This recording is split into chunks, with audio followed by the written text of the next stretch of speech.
எந்த விதமான ரெஸ்லிங் செய்திகளையும் நீங்கள் மிஸ் பண்ணாமல் இருக்கிறதுக்கு மறக்காமல் நம்ம சேனலை சப்ஸ்கிரைப் பண்ணி பெல் ஐக்கானை கிளிக் பண்ணி வச்சுக்கோங்க.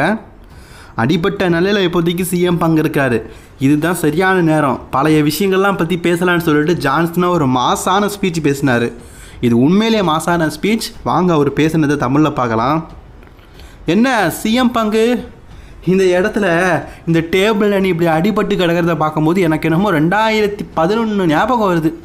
2011 இதே மாதிரி தான் நான் ட்ரூத்து கூட மேட்ச் விளையாடும் போது நீ அந்த மேட்ச்சில் டிஸ்ட்ராய் பண்ண, நான் டேபிளில் உடஞ்சி ஒரு முக்கில் கிடந்தேன். ஆக்சுவலி அந்த இமேஜஸ்லாம் நான் உங்களுக்கு லைட்டாக போட்டு காட்டுறேன் கைஸ், பாருங்கள். ஸோ அப்போது ஜான்சனை பார்த்தீங்கன்னா இப்படி தான் ஒரு முக்கில் பார்த்தீங்கன்னா அடிபட்டு கடந்திருப்பார். அப்போது அவரை பார்த்து நம்ம சிஎம் பாங்க கலாய்க்கும் விதமாக பைல் பாம் ஸ்பீச் பேசியிருப்பார். நீ எல்லாம் வின்ஸ் மெக்மனுடைய அப்படி பண்ணி தான், அதாவது கெட்ட வார்த்தையில் ஒரு வார்த்தை உண்டு, வின்ஸ் மெக்மனை நீ அப்படி பண்ணி தான் பெருசாக வளர்ந்துருக்குற. ஸோ அப்படி கேவலமாக பார்த்தீங்கன்னா பேசியிருப்பார் சிஎம் பாங்க அன்னைக்கு ஜான்சனாவை பார்த்து. அது மட்டும் இல்லாமல் நீ மட்டும் இல்லை, ராக்காக இருக்கட்டும், எல்லா ரசிலருமே வின்ஸ் மெக்மனுடைய அதை பண்ணி தான் நீங்கள் பெருசாக வளர்ந்துருக்கிறீங்க அப்படிங்கிற மாதிரி கெட்ட வார்த்தையில் ஜான்சனாவை பற்றியும் மற்ற ரசலஸை பற்றியும் சிஎம் பாங்க பேசியிருப்பார் பைல் பாம் ஸ்பீச். அதே மாதிரி இப்போ பேசுகிறாங்கன்னா இல்லையே, இது 2025. ஆனால் எனக்கு என்னமோ அந்த நேரத்தை பற்றியும் அந்த நிகழ்வை பற்றியும் இந்த இடத்துல பேசணும் அப்படிங்கிற மாதிரி தோணுது. மக்களே, சிஎம் பாங்க தன்னை பார்த்து ஒரு பெருமையாக ஒரு வார்த்தை சொல்லுவான், best in the world. Actually நான் சிஎம் பாங்க அக்னாலஜ் பண்ணுறேன். அவன் சொன்ன மாதிரியே உண்மையிலேயே அவன் பெஸ்ட் இன் த வேர்ல்டு தான். முட்டாள் இல்லை, இந்த உலகத்திலேயே முட்டாள் இல்லை, பெஸ்ட் இன் த வேர்ல்டு முட்டாள் அப்படின்னா சிஎம் பாங்க தான். சிஎம் பாங்க மாதிரி ஒரு முட்டாளை நீங்கள் இந்த இடத்துல பார்த்துருக்கவே முடியாது. இவன் 2011 பேசின பேச்சுக்கு அப்போவே அவனை விட்டு அனுப்பிவிட்ருப்பானுங்க. அதுக்கப்புறமா WWE 2013 அனுப்பிவிட்டாங்க. இதுக்கு காரணம் வாய். சிஎம் பாங்கு உண்மையிலேயே அவன்கிட்ட சொல்கிறேன்டா, உன் வாய் இருக்கிற நார வாய். எல்லாருமே திறமையில் சம்பாதிச்சிருப்பானுங்க, ஆனால் நீ வாயால் சம்பாதிச்ச, வாயால் கெட்டுப்போன, வாயால் திருப்பி இந்த இடத்துக்கு வந்திருக்கிற.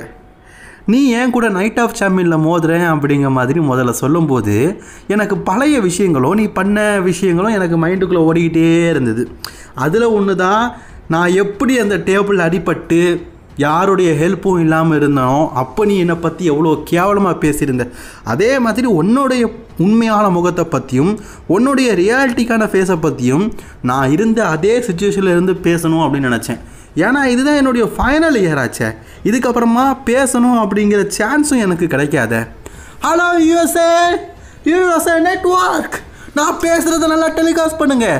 ஒருவேளை என் மைக்கை நீங்கள் ஆஃப் பண்ண கூட செய்யலாம், அல்லது இந்த டிவியில் டெலிகாஸ்ட் பண்ணாமல் கூட இருக்கலாம்.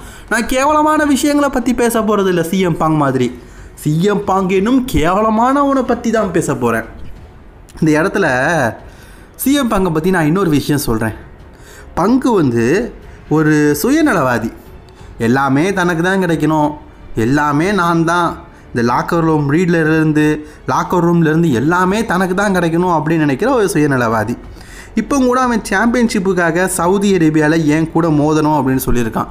அவனுக்கு நல்லாவே தெரியும் அவன் ஒரு ஸ்டூப்பிட்டு, என் கிட்ட மோதுனா தோற்று தான் போவேன் அப்படிங்கிறது. அது தெரிஞ்சும் என் கூட மோதுறதுக்காக வந்திருக்கிறான். பங்கு 2013 கடைசியாக உனக்கும் எனக்கு ஒரு மேட்ச் நடந்தது. அதில் நான் அவனை வீழ்த்தினேன். அதுக்கப்புறமா நீ இந்த ரெஸ்லிங் கம்பெனியை விட்டு போயிட்டேன். சரி, மீண்டும் ஒருக்கா என்கிட்ட தோக்கணும் அப்படின்னு சொல்லிட்டு வந்திருக்கல்ல, அதை நினைக்கும் போது உண்மையிலேயே கேவலமாக இருக்குடா. பங்கை போல் ஒரு கேவலமான ஆள் இந்த இடத்துல கிடையாது. ஏன் சில பேர் இருக்கலாம், ஆனால் அவங்க பங்கை விட கேவலமானவங்க கிடையாது. பங்கை பற்றி நிறைய விஷயங்களை பேசும்போது நான் கண்டிப்பாக அவன் ரெஸ்லிங் இண்டஸ்ட்ரியில் பண்ண, முக்கியமாக அவனுடைய ஒய்ஃபை பற்றி நானும் பேச விரும்புகிறேன். ஓ, உனக்கு முன்னாடி எனக்கும் கேர்ள் ஃப்ரெண்டாக இருந்திருக்கல்ல?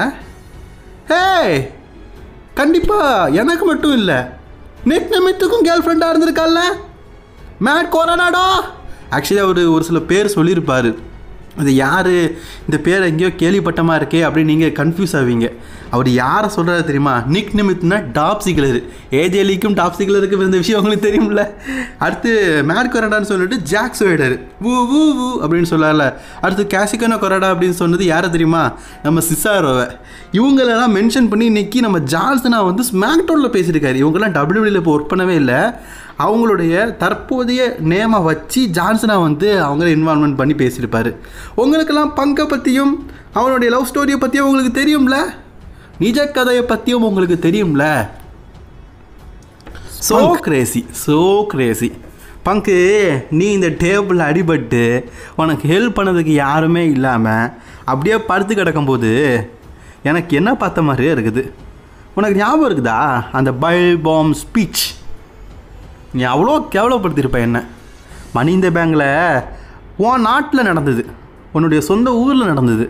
அதனால் மக்கள் எல்லாருமே உனக்கு சப்போர்ட் பண்ணாங்க, என்னை வெறுத்தாங்க.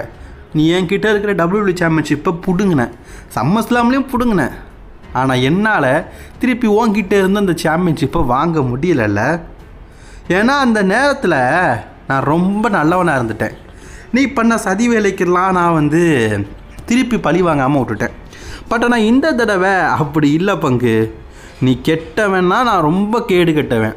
நீ எப்படிலாம் யோசிப்ப, எந்த சுச்சுவேஷனில் சண்டை போடுவ, எப்படிலாம் வருவ அப்படிங்கிறது நல்லாவே தெரியும். இன்றைக்கி ஆட்டுறது கூட மேட்ச் நடக்கும்போது நீங்கள் என்ன நினச்சிங்க? ஆட்டுறது கூட மேட்ச் நடக்கும், சிஎம் பாங்க் வருவான், ட்ரூத் வின் பண்ணுவான் அப்படிங்கிறத. நீங்கள் நினச்சது எல்லாத்தையுமே இந்த சீனாக மாற்றுவான். பங்கு, கண்டிப்பாக உன் கெரியரில் நீ ஒரு தப்பு பண்ணிட்டேன்னா அது இந்த ஜான் கூட நைட் ஆஃப் சாம்பியனில் நீ மோதுறது தான். சவுதி அரேபியா ஆடியன்ஸ் எப்படின்னு எனக்கு தெரியாதுப்பா. ஆனால் அமெரிக்கன் ஆடியன்ஸ் மத்தியில் நான் ஒன்று சொல்கிறேன். நீங்கள் எல்லாருமே இந்த உதவாக்கிற பெஸ்ட் இந்த வேர்ல்டை தவிர்த்து இந்த ரியல் சாம்பியனை கொண்டாட மறந்துட்டீங்க. ரியல் சாம்பியன் ஜான் சீனா உங்கள் முன்னாடி நிற்கிறேன், என்ன கொண்டாடுறதுக்கு நீங்கள் மறந்துட்டீங்க. சிஎம் பங்கு, நான் கடைசியாக ஒரு விஷயம் வந்துட்டு ஒன்று சொல்லிக்கிறேன். எனக்கு எந்த விஷயத்தையும் எந்த காலத்துலேயும் நான் ஒன்று வெறுக்கலடா. சிஎம் பாங்க எனக்கு ரொம்பவே பிடிக்கும், பர்சனலாக எனக்கு ரொம்பவே பிடிக்கும். அது நீ ஒரு அடிமுட்டாள் அப்படிங்கிறது இல்லை. நீ அடிமுட்டாள் இந்த வேர்ல்டு அப்படின்னு சொன்னேன்னு வையேன், கண்டிப்பாக நான் அவனை நேசிப்பேன்டா அப்படிங்கிற மாதிரி பேசுகிறாரு. இதுக்கப்புறமா ஒரு விஷயம் பேசுகிறாரு, நான் அதை ஸ்க்ரீன்ஷாட் எடுத்து போடுறேன். ஏன்னா இப்படிலாம் பேசுனாரா அப்படின்னு சொல்லிட்டு நம்ப மாட்டீங்க. அதுக்கான அர்த்தம் உங்களுக்கு தெரியும். சின்னதாக அதை ஸ்க்ரீன்ஷாட் எடுத்து போடுறேன், பாருங்கள்.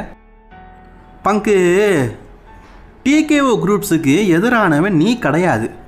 ஏன்னா மிஸ்டர் டிகேஓவே நீ தானே. ஏன்னா டிகேஓ சொல்கிற எல்லா விஷயத்தையும் நீ கேட்ப. டிகேஓ உன்னுடைய 2 பந்துகளையும் உடம்புல இருந்து புடுங்கி எரிஞ்சிட்டானுங்க. பந்துகள் 2 பந்துகள் அப்படின்னா உங்களுக்கு புரிஞ்சிருக்கும்னு நினைக்கிறேன். உன் 2 பந்துகளையும் தூக்கி எரிஞ்சிட்டானுங்க. நீ ஒரு மலட்டுத்தன்மையான ஒரு ஆணாக இருக்கிற. நீ எல்லாம் இந்த இடத்துல பேசவே கூடாது. சரி யூஎஸ்ஏ மக்களே, நீங்கள் வந்து கண்டிப்பாக வந்து சிஎம் பங்கை பற்றி ஏதாவது பேச விரும்புகிறீங்களா? இல்லை பெஸ்ட் இந்த வேர்ல்டுன்னு சொல்கிறீங்களா? இதுக்கப்புறமா நீங்கள் பெஸ்ட் இந்த வேர்ல்டு அப்படின்னு சிஎம் பங்கை பற்றி பேசுகிறீங்கன்னா அவன் பெஸ்ட்டு ஸ்டூபிட் இந்த வேர்ல்டு தான். யாராவது சொல்கிறீங்களான்னு கேட்கும்போது ஒருத்தர் கூட சொல்லவே இல்லையே. அந்த பயம் நைட் ஆஃப் சாம்பியன் வரைக்கும் இருக்கட்டு. என்னாச்சு? சிஎம் பங்குக்கு ஏதாச்சுன்னு பார்க்குறீங்களா? இல்லை சிஎம் பங்கை நான் வந்து பார்த்து தான் பதமாக அடிச்சு விட்ருக்கேன். ஏன்னா நைட் ஆஃப் சாம்பியன்லாம் அவனை நான் வீழ்த்தணும்ல. இன்றைக்கே நான் அவனை அடித்து போட்டுட்டேன்னா நைட் ஆஃப் சாம்பியனில் மோதுறதுக்கு அவன் என் கூட இருக்க மாட்டான்ல. அதனால் வெயிட் பண்ணுறேன். உங்கள் மத்தியில் கடைசியாக ஒன்று சொல்லியிருக்கிறேன், ஐ ஆம் த லாஸ்ட் ரியல் சாம்பியன். என்னை தவிர யாருமே கிடையாது அப்படிங்கிற மாதிரி சீனா பேசியிருக்காரு.